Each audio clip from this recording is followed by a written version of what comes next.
Привет, друзья! Сегодня мы с вами приготовим очень вкусные, прям пуховые булочки с повидлом на сгущенном молоке. Для этого рецепта нам понадобится одно яйцо. Яйцо у меня холодное из холодильника. Сюда же к яйцу я добавлю 3 столовые ложки сгущенного молока, это 60 грамм. Если вдруг оказалось, что сгущенного молока нет под рукой, то сгущенку можно заменить на 2 столовые ложки сахара. Также нам понадобится чуть больше, чем полстакана теплого молока, 140 мл. Сюда же в общую массу я добавляю пол чайной ложечки соли и пакетик дрожжей, 5 грамм. У меня в этот раз это винные дрожжи. Обычные сухие хлебные дрожжи или живые дрожжи тоже, конечно, подойдут. Теперь всю полученную массу нужно будет хорошенько объединить, перемешать до полного растворения дрожжей. Добавляем муку. Общая масса муки 300 грамм. В моем случае получилось ровно 2 стакана. Замешиваем тесто. Сначала это сделать удобно венчиком, немножко объединить все ингредиенты, а потом я венчик откладываю в сторону и начинаю вымешивать тесто руками. Тесто получается липкое, и на этом этапе очень есть огромное желание добавить побольше муки, но этого делать не стоит. Продолжаем вымешивать.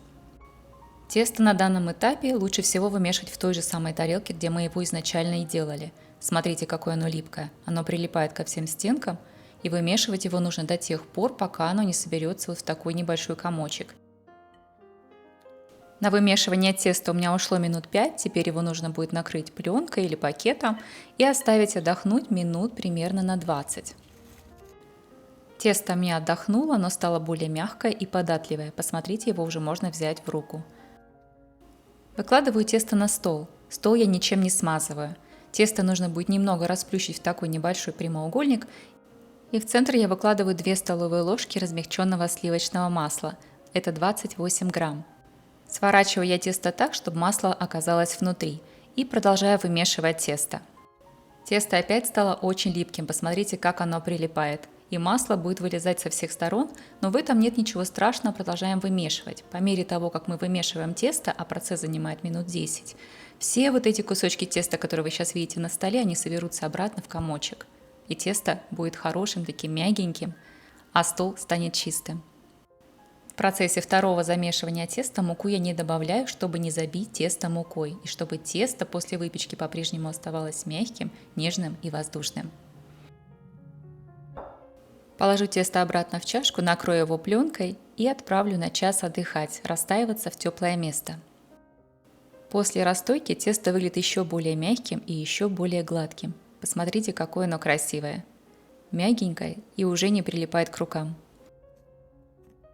Такое тесто уже готово к формовке. Выкладываю его снова на стол, посмотрите, какое оно опять мягенькое, хорошее. Так нравится, такое красивое. И делим его на 6 частей.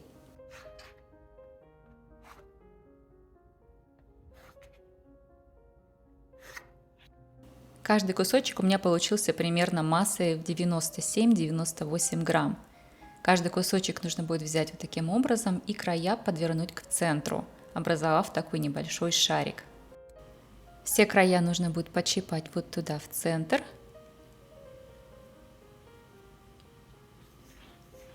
И придать этому шарику более правильную округлую форму. Вот так. Получившиеся 6 шариков я снова накрою пленкой и оставлю отдыхать минут на 15. Спустя 15 минут каждый шарик нужно будет раскатать в небольшие прямоугольники. Здесь, заметьте, я уже немножко припылила стол мукой. Густое повидло я выкладываю на каждый прямоугольник с помощью пакета, у которого я срезала уголочек. Так повидло можно распределить более равномерно, и булочки получатся более аккуратные и ровные. Все краешки вокруг повидла я хорошенечко защипываю, чтобы повидло не вытекло во время выпекания. Затем мы скручиваем вот такую небольшую колбаску и края снова хорошенько защипываем. Далее я немножко так вот прокручу эту колбаску, сформирую концы, выровняю их. И первая булочка готова. Выпекать булочки я буду в квадратной форме, форма 20 на 20 сантиметров, которую я закрыла пергаментной бумагой. Эта пергаментная бумага у меня не прилипает, я точно знаю. Если у вас прилипает, то ее нужно будет немного смазать растительным маслом. Готовые булочки я выкладываю рядками, ровненько друг за другом. Они как раз получились в длину примерно 20 сантиметров, а краешки я немного выровняю шпателем. Снова накрою булочки пакетом, чтобы они не заветрились, и отправляю их на финальную расстойку на 50 минут. Подошедшие булочки я смазываю яйцом и отправляю их выпекаться на 170 градусов по Цельсию минут на 20 или до тех пор, пока они не приобретут вот такой золотистый красивый цвет. По желанию булочки можно сверху украсить сахарной пудрой или смазать сливочным маслом. Посмотрите, какой пышный большой пирог у нас настоящий получился. Булочки и правда во время расстойки выпекания объединились в настоящий большой пирог, который хорошо разламывается на отдельные булочки. И в каждой из них, как вы помните, у нас очень вкусное повидло. Булочки получаются очень мягкие, прям как настоящее облачко. Смотрите, текстура у них волокнистая, они легко проседают, восстанавливают свою форму. Сверху у них блестящая золотистая корочка, а внутри белоснежный мякиш. Попробуйте приготовить!